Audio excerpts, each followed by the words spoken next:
হযরত ইব্রাহিম আলাইহিস সালাতু ওয়াস সালাম জানাই দিলেন, ওয়া আনা আলা যালিকুম মিনাশ শাহিদিন, আর আমি হচ্ছে তার পক্ষ থেকে, সেই রবের পক্ষ থেকে তোমাদেরকে সাক্ষ্যদাতা হিসেবে আল্লাহ আমাকে পাঠাইছে যে আল্লাহ যে তোমাদেরকে সৃষ্টি করেছেন, আসমান জমিন সৃষ্টি করেছেন, তার সাক্ষী হিসেবে আল্লাহ আমাকে পাঠাইছে। বলেন সুবহানাল্লাহ।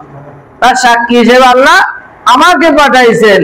অতএব আমি সেই কথারই সাক্ষী দিচ্ছি যে আসমান আর জমিন যিনি সৃষ্টি করেছেন তিনিই হচ্ছে তোমাদের রব, এছাড়া তোমাদের দ্বিতীয় কোনো রব নাই। বলেন সুবহানাল্লাহ।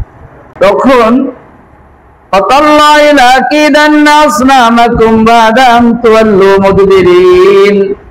হযরত ইব্রাহিম আলাইহিস সালাতু ওয়াস সালাম আল্লাহর কসম করে বললেন, আল্লাহর শপথ করে তিনি বললেন, তোমাদের এই সনমগুলো, তোমাদের এই মূর্তির ব্যাপারে আমি একটা সিদ্ধান্ত ফয়সালা নিব।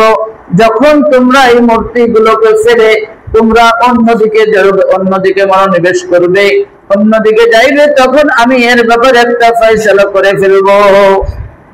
হযরত ইব্রাহিম আলাইহিস সালাতু ওয়াস সালাম কসম করে এই সিদ্ধান্ত নিলেন যে এগুলোর একটা ফয়সালা আমি করব, এর একটা মূলোৎপাটনের ব্যবস্থা আমি করব।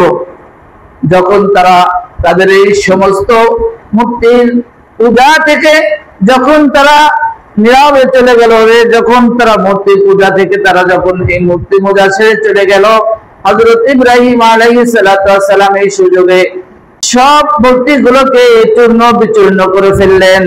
কোরআনের ভাষায় আল্লাহ বলছেন, ফাজআলাহুম জুযাযান ইল্লা কাবীরান লাহুম লাআল্লাহুম ইলাইহি ইয়ারজিউন। ইল্লা কাবীরা, কিন্তু তাদের যে বড় মূর্তিটা ছিল সেই বড় মূর্তিটাকে তিনি অবশিষ্ট রেখে বাকিগুলো সবগুলোকে তিনি চূর্ণ বিচূর্ণ করে ফেললেন। এটাকে বাকি রাখে না ভাঙে তিনি এভাবে রেখে দিলেন, লাআল্লাহুম ইলাইহি ইয়ারজিউন, যাতে করে তারা তার কাছেই আবার ফিরে আসে।